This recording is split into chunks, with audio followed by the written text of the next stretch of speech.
Many processes compare the current progress or work with the project management plan to check if there is any variance. Now, if a variance is found, then a change request is created to update the project management plan.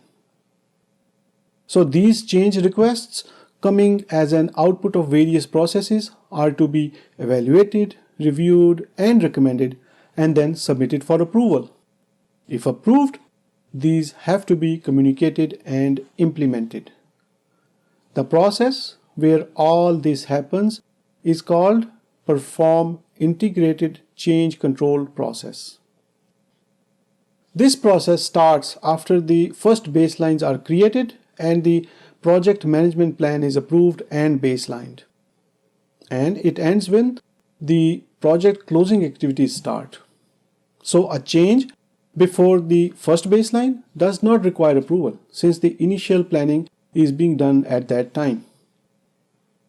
A change request goes through various stages during its life cycle. Any stakeholder can suggest a change to the project management plan, deliverables, or project documents. So, on the suggestion of a stakeholder that a change should occur, a change request is identified and then recorded on the change log. Every change request must be put on the change log so that it can be tracked. A project with only 2 or 3 changes may not need a change log, but a project with many stakeholders and multiple change requests will benefit immensely with a change log.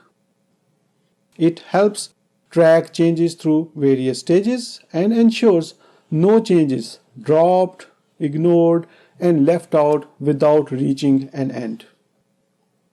It is not that all change requests will be approved.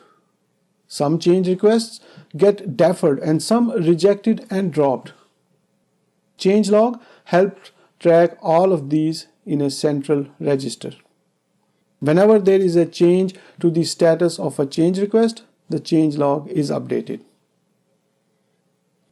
So next, the recorded change request is evaluated to see what impact it will have on the project. There are a few techniques used for this purpose. An alternative analysis can be performed to check different approaches to accommodate the change and analyze which option might be better. A part of this analysis is to explore the time, cost, quality, scope, resources, and risk impact on the project. A cost-benefit analysis can also be performed to find the costs and benefits of each option to see which option is most suitable among many. Once the evaluation is complete, then the most appropriate choice is selected and recommended for approval by submitting it to the Change Control Board, CCB, which is also called CAB or Change Advisory Board, CAB. The submitted change request will also have impact analysis results besides the recommended option. Now, the Change Control Board can be one person, but usually it is a group made responsible to discharge duties of CCB. The CCB reviews the results of impact analysis and may ask a question or seek more information about the requested change. Then a decision is made, which can be through voting or it can be an autocratic decision where one person makes the decision after hearing all the arguments in favor and against the approval of the change request. Use of multi-criteria decision analysis by considering the impact on the 6 constraints and other factors gives a deeper insight into the impact on the project. The CCB can approve the change, defer the change, or reject the change. Now, if the change is approved, then the change log is updated. Next, it is communicated to the stakeholders and implemented by updating the project management plan or project documents. If the change was related to deliverables, then it is sent to direct and manage project work process for implementation. Now, if the change is rejected, then CCB provides a reason for rejection. The project manager cannot just say, well, it is rejected, so we will just proceed as normal. If the project can proceed without the change request, it should never submit a change for approval. A change is only recommended when it is needed and cannot be ignored. So the project manager should review the reason for rejection. It is possible that the change request asked for more time and CCB said no more time. Or the change request asked for more money and the answer was in negative.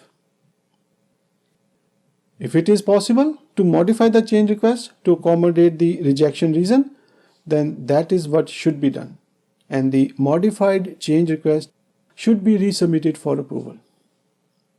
If that is not possible, then the CCB and the sponsor should be informed of the impact on the project of not implementing the change.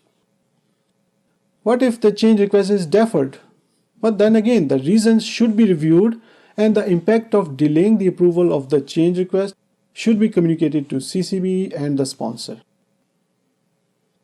As change requests are tracked while going through their various stages, it is equally important to track the documents, baselines, and project management plan.